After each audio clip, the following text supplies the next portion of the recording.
पंकज घर की बालकनी में पेपर पढ़ रहा होता है। तभी फोन कॉल की आवाज सुनकर, हेमा, देखना जरा, इतनी सुबह सुबह किसका फोन आया है?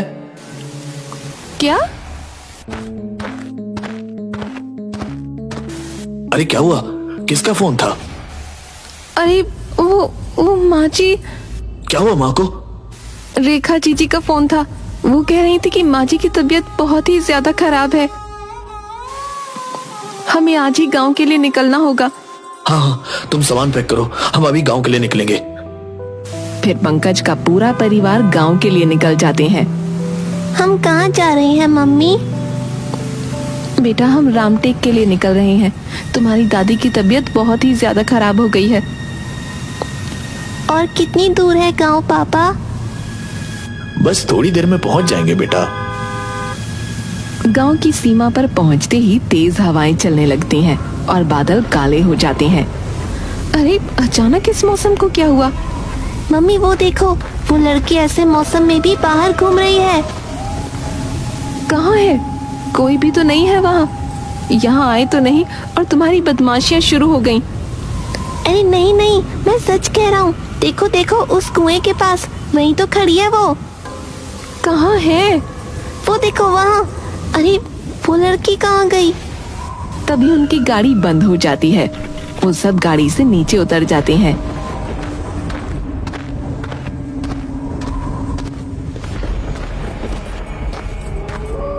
मम्मी वो यहाँ खड़ी थी, बिल्कुल यहीं खड़ी थी। अरे हाँ बाबा, मान लिया तुम बिल्कुल बदमाशी नहीं करती। तुम तो बहुत समझदार बच्चे हो बस। और उसका हाथ पकड़कर ले जाती है। तभी उसे एक अजीब सा एहसास होता है। हेमा, पिंकू, चलो जल्दी, गाड़ी चालू हो गई है। कुछ ही देर में वो घर पहुंच जाते हैं। अरे ठीक से लगाओ फूल, मेरा बेटा आ रहा है। अरे माँ, तुम तो बिल्कुल ठीक हो। हमें तो फोन आया था कि तुम बीमार हो। अरे अरे, बीमार हो मेरे दुश्मन, मैं तो बिल्कुल हट्टी कट्टी हूँ। हाय, कितने दिन हो गए तुझे देखे। कितना दुबला हो गया है मेरा बेटा। माँ, ये पिंकू है, तुम्हारा पोता। अरे वाह, बिल्कुल तुझ पर ही गया है। तू भी बचपन में ऐसा ही था। अरे पर तुम्हें आने में देर हो गई। अरे हाँ, वो गांव के बाहर हमारी गाड़ी बंद हो गई थी, तो बस उसी में थोड़ा वक्त लग गया। तभी पंकज की बहन रेखा आ जाती है। अरे भैया, आप आ गए? अरे जीजी, वो हमें फोन आया था कि माँ की तबीयत खराब है। भाभी, आप ये चाहती हैं कि माँ की तबीयत खराब हो जाए? अरे नहीं नहीं जीजी, मेरा वो मतलब नहीं था।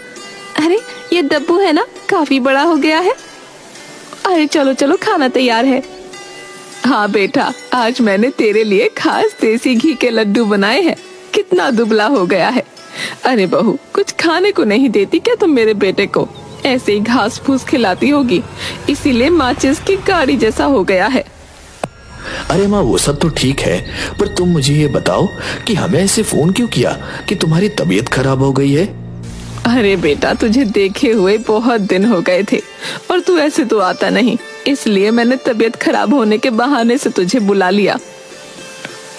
अरे मामा, चलो चलो, अब खाना खा लेते हैं, मुझे बहुत जोरों की भूख लगी है। अगली सुबह पिंकू और डब्बू दोनों गांव घूमने जाते हैं।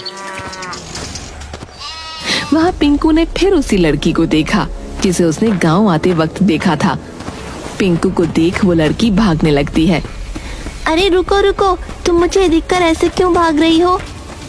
अरे पिंकू, कहाँ भाग रहे हो? मैं यहाँ से आगे नहीं जाऊंगा और तुम भी मत जाओ। वहाँ जाने से सब मना करते हैं, उधर मत जाओ। पिंकू डब्बू की आवाज को अनसुना करते हुए उस लड़की के पीछे भागने लगता है। थोड़ी ही दूर जाकर वो लड़की रुक जाती है। अरे तुम मुझे देखकर भाग क्यों रही हो? मैं कोई भूत हूँ जो तुम्हें खा जाऊंगा? फिर से काले बादल छा जाते हैं और तेज हवाएं चलने लगती हैं। पिंकू ऊपर देखता है और जब फिर से वो नीचे देखता है। अरे वो लड़की फिर कहाँ गई? अभी तो यहीं थी। वो थोड़ा डर जाता है। पिंकू फिर वहाँ से लौट जाता है। मम्मी मम्मी, आज फिर मुझे वो लड़की मिली थी। कौन लड़की और क्या क्या बोलता रहता है तू आजकल? अरे मम्मी, वही लड़की जो मुझे गांव में आते वक्त कुएं के पास दिखी थी।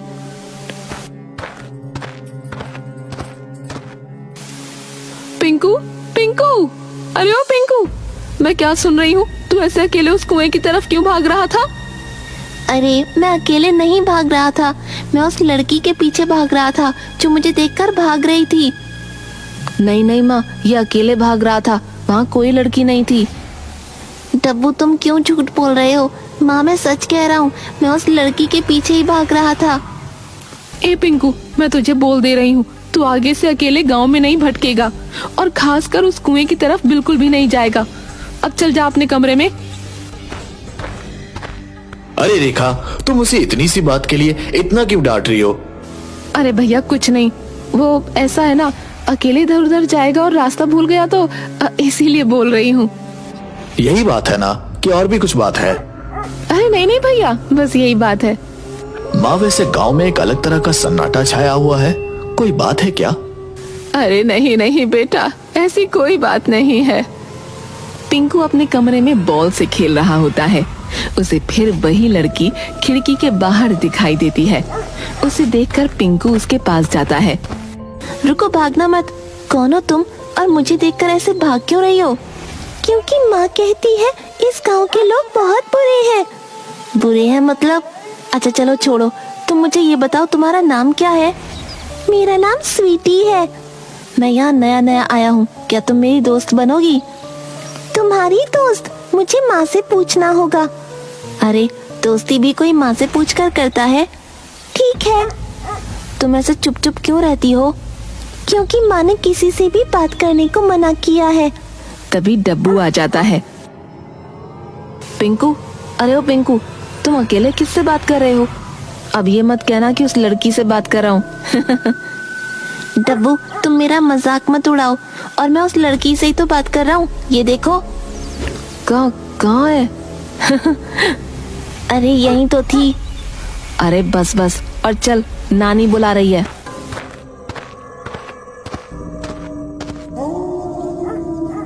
रात को जब सब सो रहे होते हैं तब पिंकू को स्वीटी की आवाज सुनाई देती है। पिंकू यहाँ आओ, मैं तुम्हारा इंतजार कर रही हूँ। पिंकू आवाज सुनकर घर के बाहर जाता है तो स्वीटी उसे दिखाई देती है। पिंकू चलो मेरे साथ। फिर स्वीटी बिना पलक झपकाए धीरे धीरे कुएं की तरफ आगे बढ़ने लगती है और पिंकू भी उसके पीछे पीछे जाने लगता है। दूसरी तरफ हेमा की नींद खुलती है और पिंकू को पास में न पाकर पंकज पंकज, पिंकू पता नहीं कहाँ चला गया। पानी पीने गया होगा, नहीं तो वॉशरूम गया होगा। इतनी रात को और कहाँ जा सकता है? नहीं नहीं, वो मुझे उठाए बिना कहीं नहीं जाता। फिर दोनों उसे ढूंढने लगते हैं। ढूंढते ढूंढते दोनों उस दिशा में पहुंच जाते हैं जिस तरफ स्वीटी और पिंकू गए थे। वहाँ पिंकू को देखकर पिंकू, पिंकू कहाँ जा रहे हो इतनी रात को? फिर दोनों उसे घर ले आते हैं। अगली सुबह, दूध पी ले बेटा। नहीं पीना मुझे, मैं दूध नहीं पीऊंगा। अच्छा तो क्या पिएगा फिर? मुझे खून पीना है। सभी हैरानी से पिंकू की तरफ देखने लगते हैं।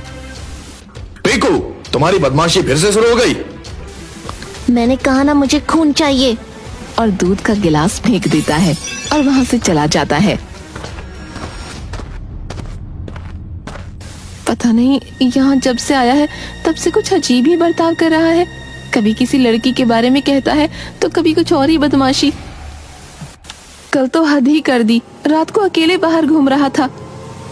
क्या अकेले गांव में घूम रहा था? तो ठीक तो है ना, तुझे कुछ हुआ तो नहीं? पंकज, हम आज ही शहर वापस चलेंगे। अरे नहीं बहू, अभी कितने दिन हुए हैं तुम्हें यहाँ आए, तुम फिर से जाने की बात कर रही हो। मैं एक बहुत बड़े तांत्रिक को जानती हूँ, मैं उन्हें बुलवाकर पूजा करवाऊंगी, पर भगवान के लिए तुम मत जाओ, मैं तुम्हारे आगे हाथ जोड़ती हूँ। ठीक है माँ। फिर सुलोचना एक बहुत बड़े तांत्रिक को बुलाती है और पूजा करवाती है। ग्रीम ग्रीम चामुंडाई, इस बच्चे को कोई बुरी शक्ति नुकसान पहुंचाना चाहती है। ग्रीम ग्रीम चंद्रा स्त्रीम्रा। ये लो बेटा, ये अपने बेटे के कलाई पर बांध दो और ये दूसरा घर के प्रवेश द्वार पर बांध दो। रात को जब सब सो रहे होते हैं तब पिंकू को फिर से एक आवाज सुनाई देती है और पिंकू घर के बाहर चला जाता है। अचानक उसके हाथ से मौली छूट जाती है और इसी के साथ घर के दरवाजे पर से भी धागा टूटकर नीचे गिर जाता है और दरवाजा अचानक खुल जाता है। पिंकू उस कुएं की तरफ जाने लगता है। पिंकू, पिंकू रुक जाओ बेटा, रुक जाओ, उस तरफ मत जाओ। नहीं पिंकू, चलो, ये सब तुम्हारे दुश्मन है। कूद जाओ अभी कुएं में, ये सब तुम्हारे दुश्मन है, कूद जाओ। और पिंकू कुएं में कूद जाता है। पिंकू, हेमा, हेमा उठो, हेमा क्या हुआ? पिंकू, पिंकू कहाँ है? वो उस कुएं की तरफ गया है। मैंने अभी अभी उसे देखा और वो कुएं में कूद गया। अरे फिक्र मत करो, यहीं कहीं होगा। हो सकता है माँ के पास जाकर सो गया हो।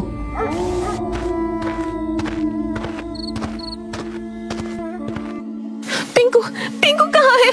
आपके पास नहीं है? नहीं, वो तो तुम्हारे पास ही था ना। नहीं माँ जी, वो मेरे पास नहीं है। फिर हेमा और सभी घबराकर उसे पूरे घर में ढूंढने लगते हैं। माँ, पिंकू तो पूरे घर में नहीं मिला, जाने कहाँ चला गया।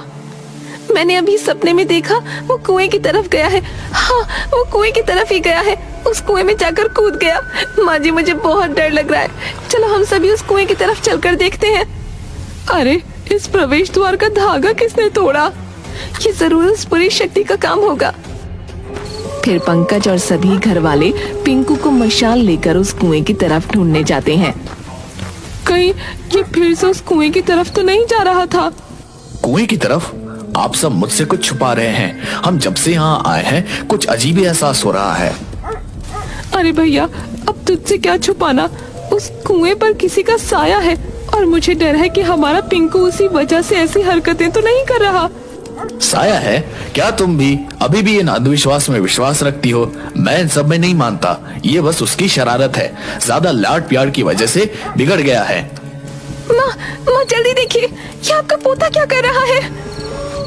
सुलोचना और बाकी सभी दौड़ते हुए आते हैं। ये तो एक चींटी को मारने से भी डरता था, अब देखो उस मुर्गी की गर्दन को कैसे तोड़कर खा रहा है। अरे स्वीटी, तुम भी खाओ ना, बहुत टेस्टी है। हो ना हो, ये उसी साये का काम है। पंकज, हमें जल्द से जल्द कुछ करना होगा। मैं पंडित जी से बात करती हूँ इस बारे में। चलो, तुम्हें मेरा घर देखना था ना, मैं तुम्हें मेरे घर लेकर चलती हूँ। पिंकू स्वीटी के पीछे पीछे जाने लगता है। देखो, ये तुम्हारे घर वाले भी हमारे पीछे पीछे आ रहे हैं। ये तुम्हें मारना चाहते हैं, ये तुम्हारे दुश्मन हैं। अगर तुम सब यहाँ नहीं रुके तो मैं खुद की जान ले लूंगा। फिर वो दोनों कुएं के पास पहुँच जाते हैं। देखो, ये है मेरा घर, ये कुआं, इस कुएं में रहती हो तुम। हाँ, मेरी माँ अंदर है, तुम मिलोगे मेरी माँ से, वो बहुत अच्छी है। तभी गांव वाले और पंडित कुएं के पास पहुंच जाते हैं। देखो, वो सब फिर से आ रहे हैं। चलो जल्दी कूद जाओ पिंकू कुएं में, ये सब तुम्हारे दुश्मन हैं, ये तुम्हें मारना चाहते हैं। चलो मेरे साथ। तभी पंडित मंत्रों का जाप करके पिंकू की तरफ भगवान का सिंदूर उड़ा देता है और पिंकू बेहोश हो जाता है। कुएं में भी सिंदूर डाल देता है। फिर साधना तड़पती हुई कुएं से बाहर आती है। साधना, तुम? तू तो वही थी ना जिसने मेरे पोते को वश में करके रखा था। क्या दुश्मनी है तेरी उससे? वो तो यहाँ पहली बार आया है। दुश्मनी? तुम पूछ रही हो कि मेरी दुश्मनी क्या है उससे? अरे याद नहीं तुमने क्या किया था मेरे साथ? कितना गलत किया था तुमने मेरे साथ। गलत किया था मतलब? क्या हुआ था तुम्हारे साथ, बताओ मुझे। पंकज और मैंने घर वालों के खिलाफ जाकर शादी की थी, तो इसने हम दोनों को घर से बाहर निकाल दिया था। फिर हम दोनों यहीं पास में एक घर में रहा करते थे। फिर नौकरी की वजह से पंकज भी शहर चला गया, मैं यहाँ अकेली रहा करती थी। तब ये मुझे यहाँ आकर मुझे परेशान करती और पंकज को छोड़ने के लिए कहती, पर हम नहीं माने। फिर कुछ समय बाद हमारी एक बेटी हुई, तब तक पंकज मुझे छोड़कर जा चुका था और इस सुलोचना देवी ने मुझे खुदकुशी करने पर मजबूर कर दिया। इसी कुएं में मैंने अपनी जान दे दी। मेरी बेटी मेरे लिए रोती बिलखती, पर मैं कुछ न कर पाती। तभी से मेरी आत्मा इस कुएं में भटक रही है। हाँ पंकज, हमारी बेटी स्वीटी, पर तुम तब तक मुझे छोड़कर जा चुके थे। क्या मैं छोड़कर चला गया था? नहीं, तुम ही मेरे साथ नहीं रहना चाहती थी, तुम ही तो मुझसे परेशान हो गई थी। पर मुझे तुम्हारी माँ ने कहा था कि अब तुमने किसी और से शादी कर ली है, तुम मेरे साथ नहीं रहना चाहते। पर माँ ने तो मुझसे कहा था कि तुम गांव छोड़कर जा चुकी हो और तुमने उनसे कहा कि अब तुम मेरे साथ नहीं रहना चाहती। माँ, मतलब ये सब तुम्हारा किया धरा था? तुम हमें अलग करने के लिए इस हद तक गिर जाओगी, मैंने कभी सोचा नहीं था माँ। मुझे माफ कर दे बेटा। माफ कर दूं तुम्हें? तुमने एक बेगुनाह की जान ली है, तुम्हारी वजह से आज साधना मेरे साथ नहीं है और तुम कहती हो कि मैं तुम्हें माफ कर दूं? मुझे तो तुम्हें माँ कहने में भी शर्म आ रही है। अब पर तुम्हारी दुश्मनी तो मुझसे थी, फिर तुम पिंकू को क्यों परेशान कर रही थी, इसे क्यों मारना चाहती थी? क्योंकि मैं पंकज से बदला लेना चाहती थी, मैं देखना चाहती थी कि औलाद से दूर होने का दुख क्या होता है। पर अब मुझे पता चल चुका है कि वो तुम ही थी जिसने हम दोनों को दूर किया था। मुझे माफ कर दो पंकज, मैंने ऐसे ही तुम्हारी माँ पर विश्वास कर लिया। मैं हेमा, पंकज की पत्नी, मैं तुम्हें बताना चाहती हूँ कि पंकज अभी भी तुम्हें बहुत याद करते हैं, वो मुझे तुम्हारे बारे में बताते रहते हैं। हेमा, तुम मुझसे वादा करो कि तुम मेरी बेटी का ख्याल रखोगी। हाँ हाँ बिल्कुल, मैं उसे अपनी बेटी जैसा ही प्यार दूंगी। फिर साधना की आत्मा को मुक्ति मिल जाती है। चलो हेमा, हमें अब शहर के लिए निकलना है। तू फिर से जा रहा है बेटा? रुक जा बेटा, रुक जा, मुझे माफ कर दे। माफ करने लायक तो कुछ बचा ही नहीं अब। और फिर पंकज उसके पूरे परिवार को लेकर वापस शहर चला जाता है।